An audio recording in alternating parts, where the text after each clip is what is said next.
ఓం శాంతి. ఈరోజు మురళీ డేటు 31 మే 2024. బాబా చెప్తున్నారు, మధురమైన పిల్లల్లారా, ముళ్ళను పుష్పాలుగా చేసేందుకు తండ్రి వచ్చారు. అన్నింటికంటే పెద్ద ముళ్ళు దేహాభిమానము. దీని నుండే అన్ని వికారాలు కూడా వచ్చేస్తాయి.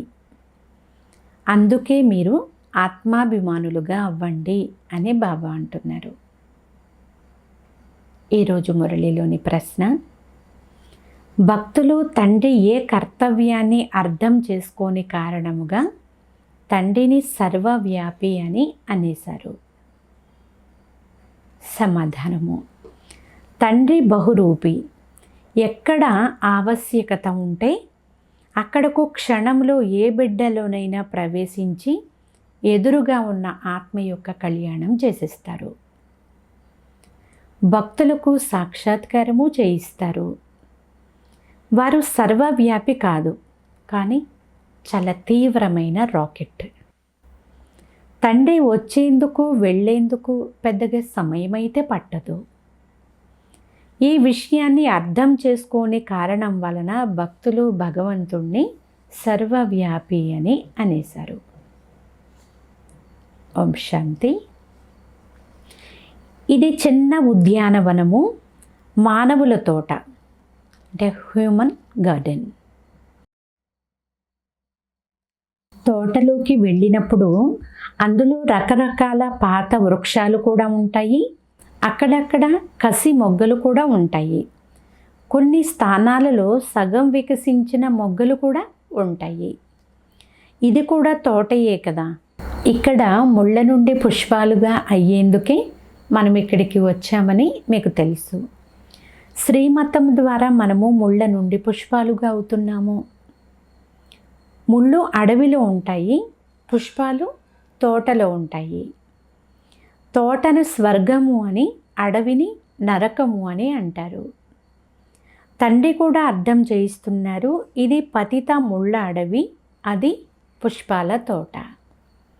ఒకప్పుడు పూల తోట ఉండేది, కానీ ఇప్పుడు అదే ముళ్ళ అడవిగా అయిపోయింది. దేహాభిమానము అన్నింటికంటే చాలా పెద్ద ముళ్ళు. దాని తర్వాతనే మిగిలిన వికారాలన్నీ వస్తాయి. స్వర్గంలో అయితే మీరు దేహీ అభిమానులుగా ఉంటారు. ఆత్మలో జ్ఞానం ఉంటుంది. ఇప్పుడు నా ఆయువు పూర్తి అవుతుంది. ఇప్పుడు నేను ఈ పాత శరీరాన్ని వదిలి మరొక శరీరాన్ని తీసుకుంటాను. నేను గర్భ మహల్లోకి వెళ్ళి విరాజమానం అవుతాను అని సాక్షాత్కారం అవుతుంది. మళ్ళీ మొగ్గగా అయి మొగ్గ నుండి పుష్పముగా అవుతాను అనే జ్ఞానము ఆత్మకు ఉంటుంది. అయితే అక్కడ ఈ సృష్టి చక్రానికి సంబంధించిన జ్ఞానమైతే ఉండదు. కేవలం ఇది పాత శరీరము, దీనిని ఇప్పుడు మార్చాలి అనే జ్ఞానమైతే ఉంటుంది. ఆంతరికంలో ఖుషి ఉంటుంది. కలియుగ ప్రపంచపు ఏ ఆచారాలు మొదలైనవేమీ అక్కడ ఉండవు. లోక మర్యాదలు, కుల మర్యాదలు ఉంటాయి. తేడా ఉంది కదా. అక్కడి మర్యాదలను సత్య మర్యాదలు అని అంటారు. ఇక్కడ ఉండేవి అసత్య మర్యాదలు. సృష్టి అయితే ఉంది కదా. అసురీ సాంప్రదాయం అయినప్పుడే తండ్రి వస్తారు. అందులోనే దైవీ సాంప్రదాయం స్థాపన అయినప్పుడు అసురీ సాంప్రదాయం వినాశనం జరుగుతుంది. కావున అసురీ సాంప్రదాయంలోనే దైవీ గుణాల సాంప్రదాయం స్థాపన జరుగుతుంది. యోగ బలము ద్వారా మీ జన్మ జన్మాంతరాల పాపాలు నశిస్తాయి అని తండ్రి అర్థం చేయిస్తున్నారు. ఈ జన్మలో చేసిన పాపాలను కూడా తెలియచేయాల్సి ఉంటుంది. అందులో ముఖ్యంగా వికారాల విషయాన్ని తప్పకుండా బాబాకు తెలియచేయాలి. స్మృతిలోనే కదా బలం ఉంది. తండ్రి సర్వశక్తివంతులు. సర్వుల తండ్రి ఎవరైతే ఉన్నారో వారితో యోగం జోడిస్తే పాపాలన్నీ కూడా భస్మమైపోతాయి అనేది మీకు తెలుసు. ఈ లక్ష్మీనారాయణులు సర్వశక్తివంతులు కదా. పూర్తి సృష్టిపైనే వీరి రాజ్యం ఉంటుంది. అది నూతన ప్రపంచము. అక్కడ ప్రతి వస్తువు కూడా కొత్తదిగానే ఉంటుంది. ఇప్పుడైతే భూమి కూడా బీడు బారిపోయింది. పిల్లలైన మీరిప్పుడు కొత్త ప్రపంచానికి అధికారులుగా అవుతారు. మరి అంత ఖుషి కూడా ఉండాలి కదా. ఎటువంటి విద్యార్థులు అంత సంతోషము కూడా ఎక్కువగా ఉంటుంది. ఇది మీ సర్వశ్రేష్ఠ విశ్వవిద్యాలయం. చదివించేవారు కూడా సర్వశ్రేష్ఠులు. సర్వశ్రేష్ఠులుగా అయ్యేందుకే పిల్లలు చదువుతారు. మీరు ఎంత నీచముగా ఉండేవారు, పూర్తి నీచము నుండి మళ్ళీ ఉన్నతముగా అవుతారు. కానీ ప్రస్తుతం అయితే మీరు స్వర్గానికి అర్హులుగా అయితే లేరు అని బాబా అంటున్నారు. అపవిత్రులు అక్కడికి వెళ్ళలేరు. కనిష్టముగా ఉన్నందువలనే శ్రేష్ఠ దేవతల ముందుకు వెళ్ళి వారిని మహిమ చేస్తూ ఉంటారు. మందిరాలకు వెళ్ళి తమ నీచత్వమును దేవతల శ్రేష్టత్వాన్ని వర్ణన చేస్తూ ఉంటారు. మీరు దయ చూపితే మేము కూడా శ్రేష్ఠులుగా అయి ఇలా ఉన్నతముగా తయారవుతాము అని అంటారు. వారి ఎదురుగా తల వంచి నమస్కరిస్తారు. వారు కూడా మనుషులే, కానీ వారిలో దైవీ గుణాలు ఉన్నాయి. మందిరాలకు వెళ్ళి మేము కూడా వారి వలె అవ్వాలి అని పూజలు చేస్తారు. అయితే వారిని అంత ఉన్నతముగా ఎవరు తయారు చేశారు అనేది ఎవ్వరికీ తెలియదు. పిల్లలైన మీ బుద్ధిలో ఈ దైవీ వృక్షానికి అంటూ ఎలా కట్టబడుతుందో మొత్తం డ్రామా జ్ఞానం అంతా ఉంది. బాబా సంగమ యుగంలో వస్తారు. ఇది పతిత ప్రపంచము. అందుకే మీరు వచ్చి మమ్మల్ని పతితుల నుండి పావనముగా చెయ్యమని తండ్రిని పిలుస్తూ ఉంటారు. మీరిప్పుడు పావనముగా అయ్యేందుకు పురుషార్థం చేస్తారు. మిగిలిన వారంతా వారి వారి లెక్కాచారాలను ముగించుకుని పరంధామానికి వెళ్తారు. తండ్రి ఇచ్చే మన్మనాభవ మంత్రము చాలా ముఖ్యమైనది. గురువైతే అనేక మంది ఉన్నారు. వారు లెక్కలేనన్ని మంత్రాలు కూడా ఇస్తూ ఉంటారు. తండ్రిది ఒకే ఒక్క మంత్రము. తండ్రి భారతదేశంలో వచ్చి ఇచ్చిన మంత్రము ద్వారానే మీరు దేవీ దేవతలుగా అయ్యారు. భగవాను వాచా కదా. వారు భలే శ్లోకాలు మొదలైనవి వల్లిస్తారు, కానీ వాటి యొక్క అర్థమే తెలియదు. మీరు అర్థమును వివరించి చెప్పగలరు. కుంభమేళాకు వెళ్ళి అక్కడ కూడా మీరు అందరికీ అర్థం చేయించవచ్చు. ఇది పతిత ప్రపంచము, నరకము, సత్యయుగం పావన ప్రపంచంగా ఉండేది. దానినే స్వర్గము అని అంటారు. పతిత ప్రపంచంలో పావనులు ఎవ్వరూ ఉండలేరు. మనుషులు పావనముగా అవ్వాలి అనే ఉద్దేశంతోనే గంగా స్నానానికి వెళ్తూ ఉంటారు. ఎందుకంటే వారు శరీరమునే పావనముగా చేసుకోవాలి అని భావిస్తారు. ఆత్మ సదా పావనముగానే ఉంటుంది. ఆత్మయే పరమాత్మ అని అనేస్తారు. ఆత్మ జ్ఞాన స్నానము ద్వారా పవిత్రమవుతుందే కానీ నీటి స్నానము ద్వారా పావనముగా అవ్వదు. ఇలా మీరు వ్రాయవచ్చు కూడా. నీటితో అయితే ప్రతిరోజు స్నానం చేస్తూనే ఉంటారు కదా. ఉన్న నదులలో ప్రతిరోజు స్నానం చేస్తూనే ఉంటారు. అదే నీటిని త్రాగుతూ ఉంటారు. నీటితోనే అన్నీ చేయడం జరుగుతుంది. ఎంతో సహజమైన విషయాలే, కానీ ఎవ్వరి బుద్ధిలోకి రావు. జ్ఞానము ద్వారా ఒక్క సెకండులో సద్గతి జరుగుతుంది. జ్ఞానము ఎంత అనంతమైనది అంటే మొత్తం సాగరాన్నంతా సిరాగా చేసుకుని, పూర్తి అడవినంతా కలముగా చేసుకుని, మొత్తం భూమినంతటిని కాగితముగా చేసుకుని వ్రాసినా కూడా అంతం కాదు. తండ్రి ప్రతిరోజు కూడా భిన్న భిన్నమైనటువంటి పాయింట్లు అర్థం చేస్తూనే ఉంటారు. ఈరోజు మీకు చాలా గుహ్యమైన విషయాలు వినిపిస్తున్నాను అని తండ్రి తెలియచేస్తూ ఉంటారు. మొదట ఎందుకు వినిపించలేదు బాబా అని పిల్లలు అడుగుతారు. ముందే ఎలా వినిపిస్తాను? కథ అన్న తర్వాత ప్రారంభం నుండి చివరి వరకు క్రమ పద్ధతిలోనే కదా వినిపిస్తారు. చివరిలో వచ్చే పాత్రను మొదట ఎలా వినిపిస్తారు? ఇవన్నీ తండ్రి వినిపిస్తూనే ఉంటారు. ఈ సృష్టి చక్రపు ఆది మధ్యాంతాల రహస్యం మీకు తెలుసు. మిమ్మల్ని ఎవరు అడిగినా మీరు వెంటనే బదులు చెప్పగలుగుతారు.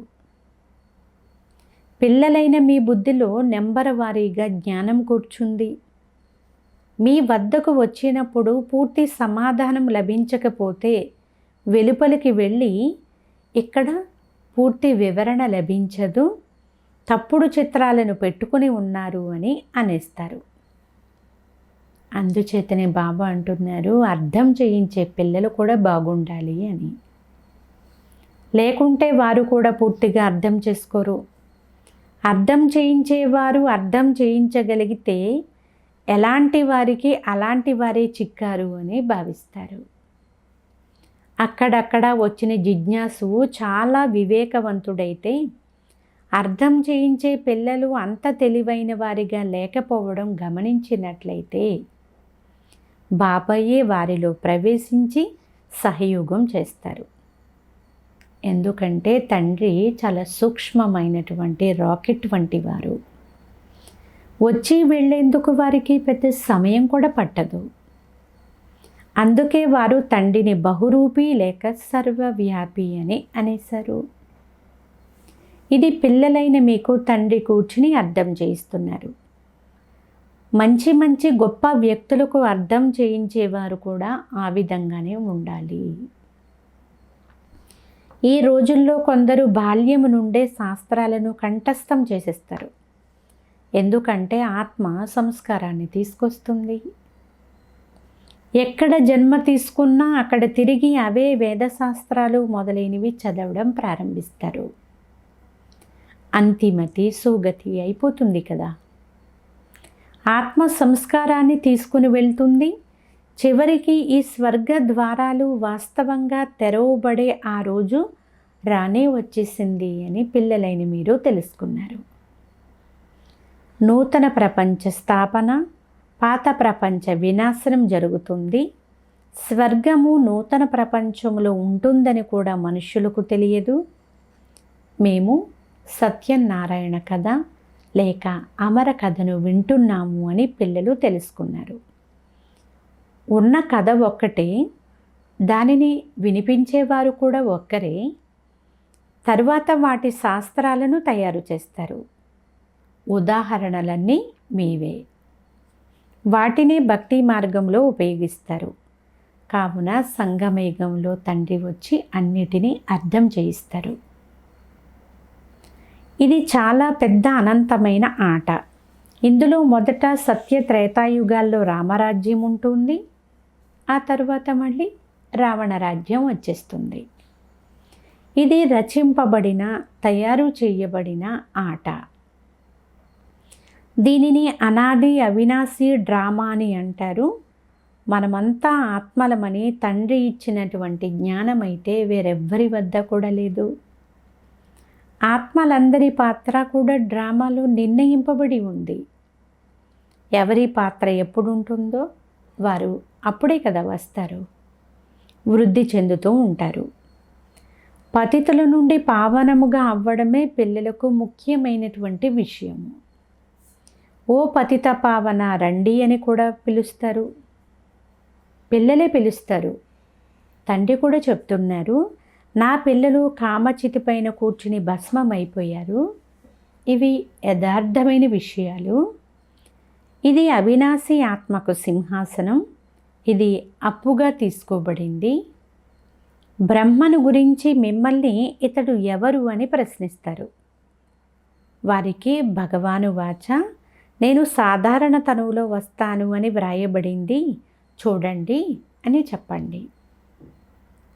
ఆ అలంకృత మూర్తి అయిన శ్రీకృష్ణుడై 84 జన్మలు తీసుకుని అంతిమంలో సాధారణముగా అయిపోతారు. ఈ సాధారణమైన వారే మళ్ళీ కృష్ణునిగా అవుతాడు అని చెప్పండి. క్రింద తపస్సు చేస్తున్నారు. మేము ఇలా అవుతున్నామని వారికి తెలుసు. త్రిమూర్తి చిత్రమునైతే ఎంతోమంది చూశారు కదా. మరి దాని అర్థం కూడా తెలిసి ఉండాలి కదా. స్థాపన చేయువారే తిరిగి పాలన కూడా చేస్తారు. స్థాపన సమయంలోని నామ రూప దేశ కాలాదులు మరియు పాలనా సమయంలోని నామ రూప దేశ కాలాదులు వేరువేరుగా ఉంటాయి. ఇవి అర్థం చేయించేందుకు కూడా చాలా సహజమే. ఇతడు క్రింద కూర్చుని తపస్సు చేస్తున్నాడు, మళ్ళీ ఈ విధముగా అవుతాడు. ఇతడే 84 జన్మలు తీసుకుని ఇలా అవుతాడు. ఎంత సహజమైన క్షణంలో అర్థం చేసుకునే జ్ఞానము. మేము ఇటువంటి దేవతలుగా అవుతామని బుద్ధిలో జ్ఞానమైతే ఉంది.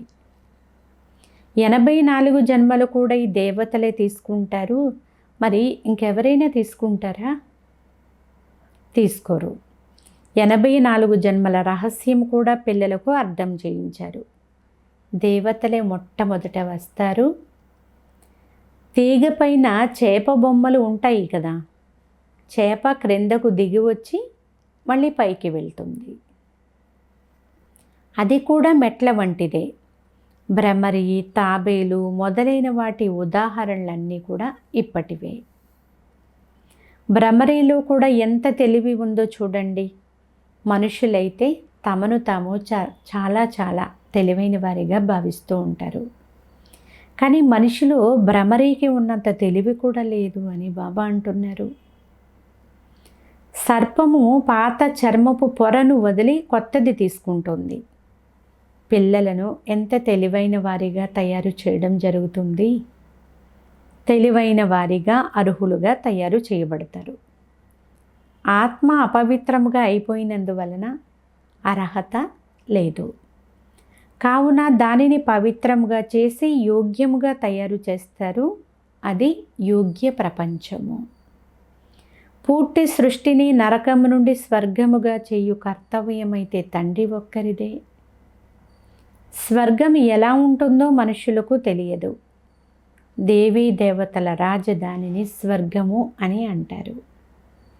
సత్యయుగంలో దేవీ దేవతల రాజ్యం ఉంటుంది. సత్యయుగ నూతన ప్రపంచంలో మనమే రాజ్యం చేస్తూ ఉండేవారమని కూడా మీరు తెలుసుకున్నారు. 84 జన్మలు కూడా మనమే తీసుకున్నాము. ఎన్నిసార్లు రాజ్యం తీసుకున్నామో పోగొట్టుకున్నామో ఇది కూడా అర్థం చేసుకున్నారు కదా. రాముని మతము ద్వారా మీరు రాజ్యం తీసుకున్నారు. రావణుని యొక్క మతం ద్వారా ఆ రాజ్యాన్ని మళ్ళీ పోగొట్టుకున్నారు. ఇప్పుడు తిరిగి పైకి ఎక్కేందుకు మీకు రాముని మతం లభిస్తుంది. అంతేకాని దిగజారడానికి కాదు. తెలియచేయడం ఎంత బాగా తెలిపించినా భక్తి మార్గపు బుద్ధి చాలా కష్టంగా పరివర్తన అవుతుంది. ఎందుకంటే భక్తిలో చాలా ఆడంబరం ఉంది, హంగామా ఉంది. అది ఊబి వంటిది. గొంతు వరకు దానిలో కూరుకుపోతారు.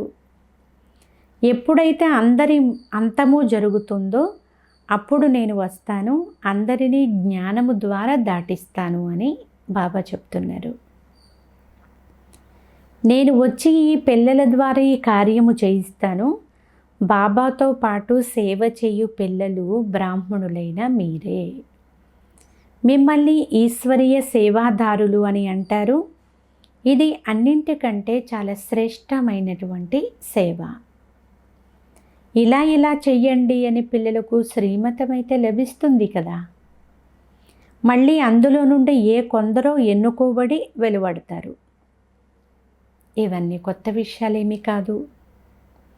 కల్పం క్రితం కూడా ఎంతమంది దేవీ దేవతలు వెలువడ్డారో మళ్ళీ వారే వెలువడతారు. ఇదంతా కూడా డ్రామాలో నిర్ణయింపబడి ఉంది.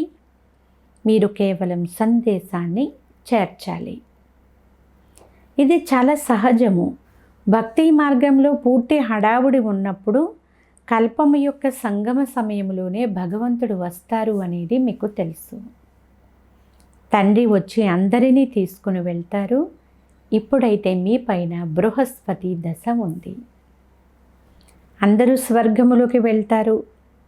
అయినా చదువులు అయితే ఇప్పుడు నెంబర్ వారీగా ఉంటారు. కొందరిపైన మంగళ దశ, మరికొందరిపైన రాహుదశ కూర్చుంటుంది అని బాబా అంటున్నారు.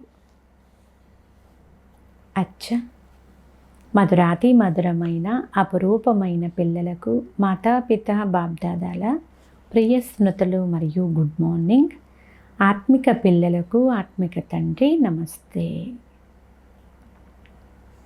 ఆత్మీయ తండ్రికి ఆత్మీయ పిల్లల యొక్క ప్రియ స్మృతులు గుడ్ మార్నింగ్. నమస్తే నమస్తే నమస్తే. ధారణ కొరకు ముఖ్య సారము. ఫస్ట్ పాయింట్, యోగ్యులు మరియు వివేకవంతులుగా తయారయ్యేందుకు పవిత్రముగా అవ్వాలి. పూర్తి ప్రపంచాన్ని నరకము నుండి స్వర్గముగా చేసేందుకు బాబా జతలో సర్వీసు చేయాలి. ఈశ్వరీయ సేవాదారులుగా అవ్వాలి. సెకండ్ పాయింట్, కలియుగపు ప్రపంచం యొక్క ఆచార వ్యవహారాలు, లోక మర్యాదలు, కుల మర్యాదలు ఏవైతే ఉన్నాయో వాటన్నింటిని వదిలి సత్యమైన మర్యాదలను పాలన చెయ్యాలి. దైవీ గుణాలతో సంపన్నముగా అయి దైవీ సాంప్రదాయాన్ని స్థాపించాలి. ఈరోజు వరదానము, అపవిత్రత యొక్క అంశమైన సోమరితనము మరియు నిర్లక్ష్యాన్ని త్యాగం చేసే సంపూర్ణ నిర్వికారి భవ.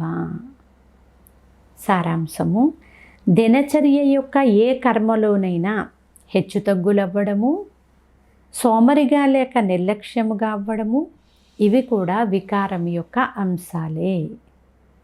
వీటి ప్రభావము పూజనీయులుగా అవ్వడం పైన పడుతుంది.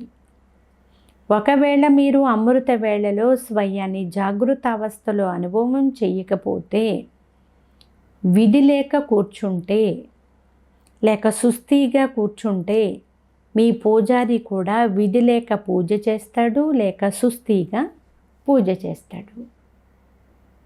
కనుక సోమరితనము లేక నిర్లక్ష్యాన్ని త్యాగం చేయండి. అప్పుడే సంపూర్ణ నిర్వికారులుగా అవ్వగలుగుతారు. స్లోగన్, సేవ భలే చెయ్యండి, కానీ వ్యర్థంగా మాత్రం ఖర్చు చెయ్యకండి. అచ్చా. ఓం శాంతి.